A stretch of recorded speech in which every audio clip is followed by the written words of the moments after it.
민수기 13장이 시작되었습니다. 드디어 올 것이 왔다는 느낌이 듭니다. 2절에서 언급된 정탐이라는 단어 때문일 것입니다. 이스라엘의 광야 생활에서 가나안 정탐 사건과 그 정탐꾼들이 보고한 내용이 이스라엘 전체의 운명을 어떻게 좌우했는지를 이미 알고 있기 때문에 정탐이라는 단어 앞에서 곧바로 경직되고 있는 자신을 발견하게 되는 것입니다. 한편으로는 이것이 말씀에 대한 선입견이 될 수도 있겠다는 생각이 들어서 오늘 본문의 끝까지를 다시 차근히 읽어보았습니다. 모세에게 정탐에 대해 말씀하시는 하나님의 명령이 나오고 정탐꾼으로 세워진 각 지파에 수령된 사람들의 명단이 지파별로 공개되고 그들에게 지시된 정탐의 내용들이 소개되고 그리고 실제로 그들이 정탐한 지역의 이름들과 정탐에 관한 간단한 설명이 기록되어 있습니다. 그러니까 오늘 본문에서는 아직 정탐꾼들의 보고 내용을 다루지는 않습니다. 당연히 그 이후 따라 나오게 될 책망과 심판의 메시지도 오늘의 본문에는 없습니다. 그래서 저도 사전에 이미 알고 있던 내용들을 미리 당겨서 결론을 내려놓고 묵상을 시작하지는 말아야겠다는 생각을 하게 됩니다. 중학교에서 국어 수업을 할 때 영화나 소설의 결론 부분을 삭제시켜 놓고 앞에 주어진 내용만 가지고 학생들이 각자 창의적으로 뒷이야기를 만들고 결론을 내려보게 했던 글쓰기 수업 방식이 떠오릅니다. 마치 오늘 하나님은 그런 수업 방식으로 저를 이끌어 가려고 하시는 것처럼 느껴집니다. 네가 알고 있는 비극적인 결론을 내가 다 지워줄게. 너를 그 스토리의 시작점에다가 세워줄게. 다시 시작해 볼 수 있겠니? 다른 스토리로 만들 수 있겠니? 내 인생의 가데스 바네아 정탐 사건은 또 다른 결론으로 이어지게 할 수 있겠니? 마치 백지 수표를 한 장 찢어서 내 앞에 놓아주시듯 백지 한 장에 마음껏 새 역사를 그려볼 수 있도록 허락해 주십니다. 솔직히 두렵습니다. 이 두려움이 제 믿음의 한계인 것을 처음부터 느끼며 주님의 도우심을 간구하게 됩니다.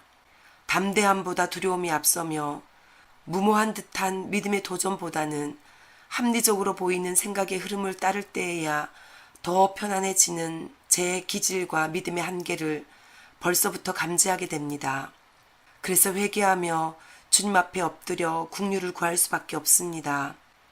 그러나 실상은 매일매일의 삶이 하나님이 새롭게 허락해 주신 새 역사의 백지 한 장이 맞다라는 생각도 하게 됩니다.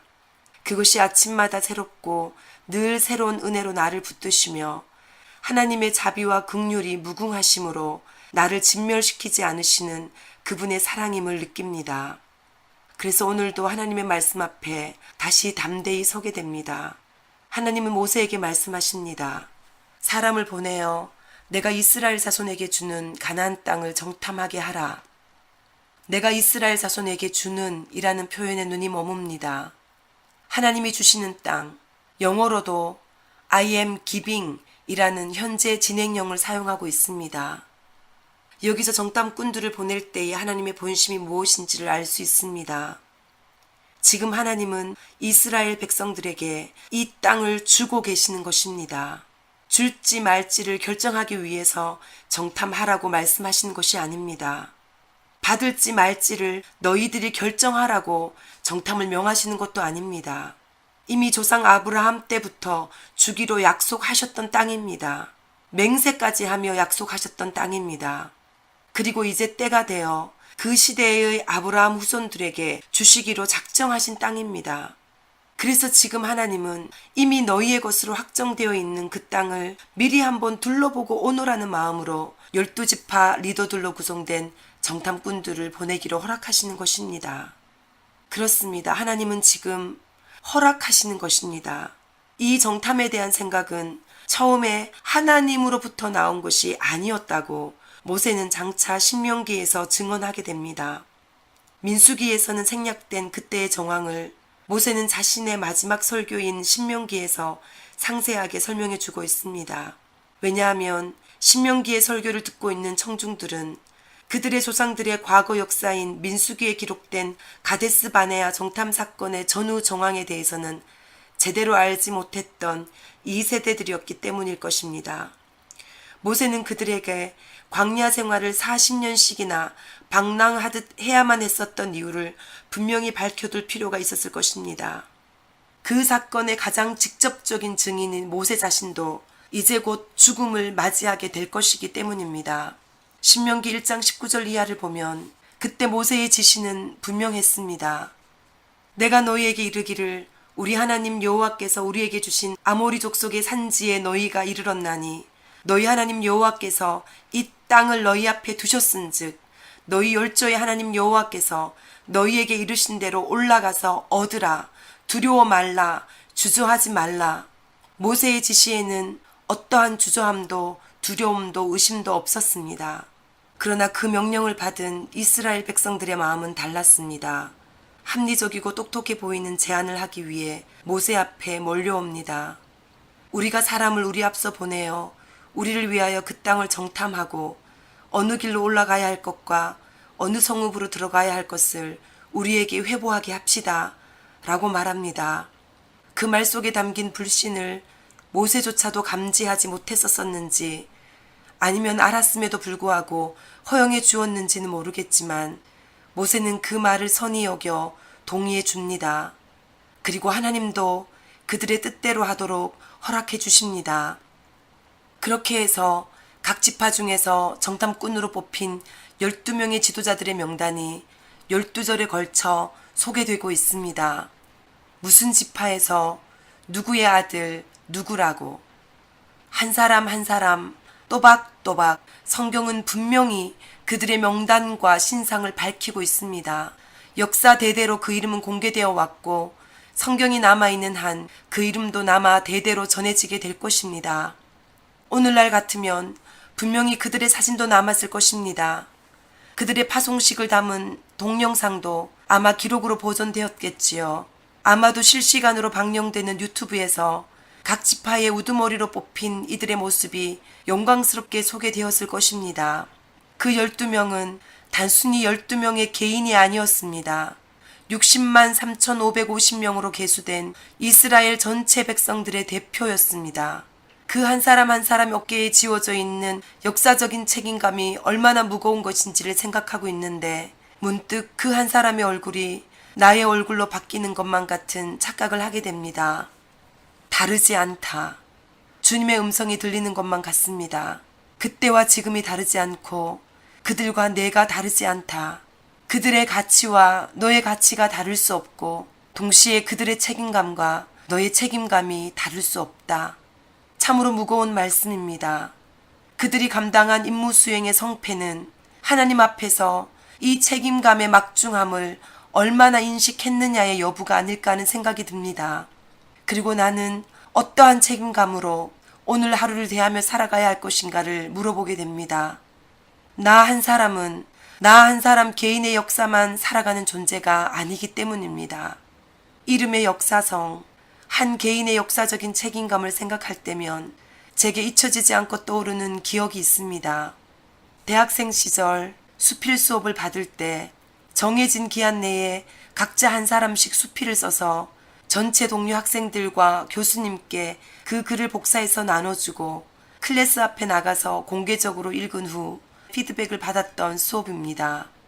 무슨 내용으로 글을 쓸 것인가를 고민하고 있던 중 어느 날 학교 교정을 거닐다가 교정 안에서 자동차 운행을 천천히 할 수 있도록 유도하기 위해 도로 중간중간에 시멘트로 턱처럼 쌓아놓은 둔덕 위에 이름들이 새겨져 있는 것을 보게 되었습니다.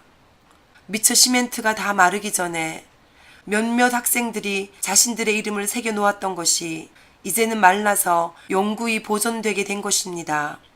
그것을 보면서 사람에게는 자신의 이름 석자를 남기고 싶어하는 본능이 있구나 하는 생각을 하게 되면서 수필의 제목을 이름 남기기로 정했습니다.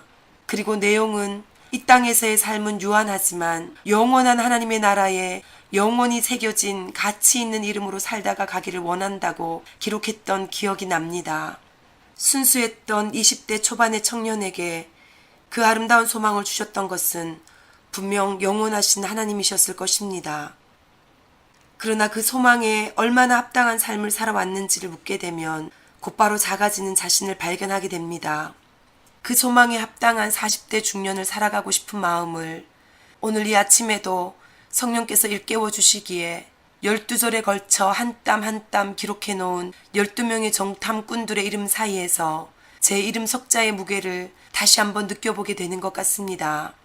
우리 교회에 출석하는 외국인 청년 몇 명을 대상으로 하는 한글학교 수업을 위해서 교실에 도착했을 때 너무나 힘들어하며 곧 울 것 같은 표정으로 앉아있는 한 청년을 앞에 두고 수업을 시작할 수가 없어서 사연을 좀 물어보았습니다.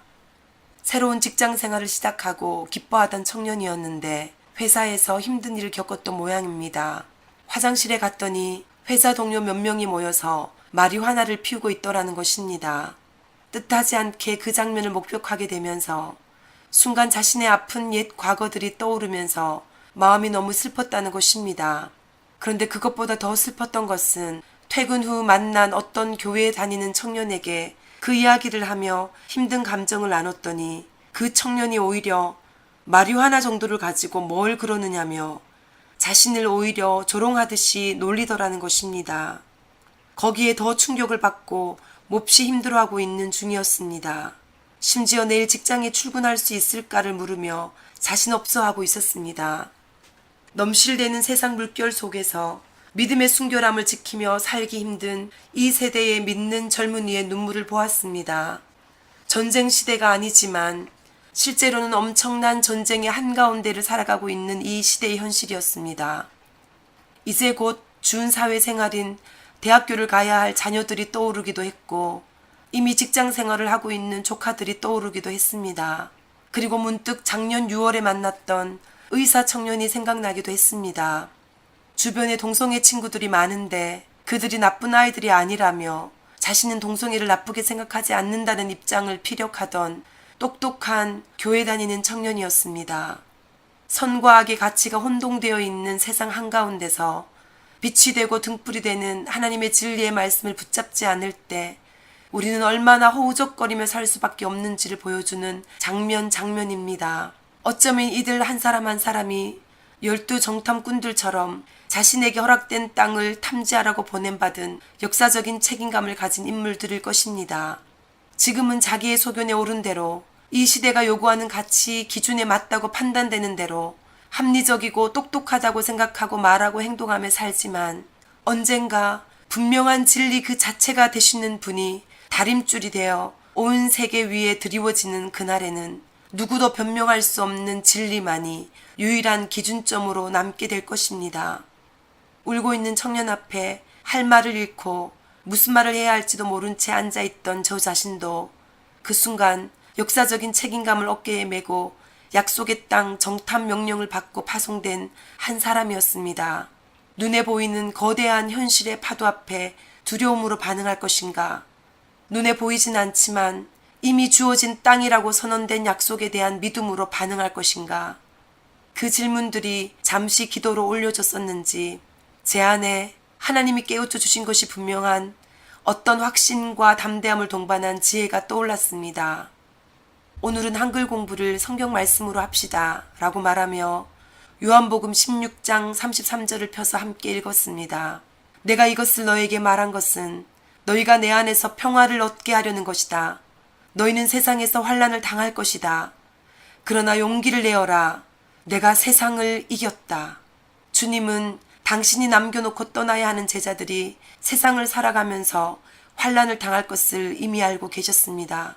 그러나 주님은 당신의 사랑하는 제자들을 환난 가운데만 두신 것이 아닙니다. 오히려 승리 가운데 두셨습니다. 그렇기 때문에 떠나실 수가 있으셨던 것입니다. 환난 가운데 있는 사람에게 이 말씀을 나누는 것에는 용기가 필요했습니다. 그러나 말씀을 선포하는 것 외에 우리가 싸울 다른 무기는 없음을 알기에, 그리고 그 말씀은 눈에 보이지는 않지만 가장 강력한 공격용 무기임을 알기에 이 말씀을 나누었습니다. 다음 주까지 내가 세상을 이겼노라. 이 구절만큼은 한국어로 외워오도록 숙제도 내어주었습니다.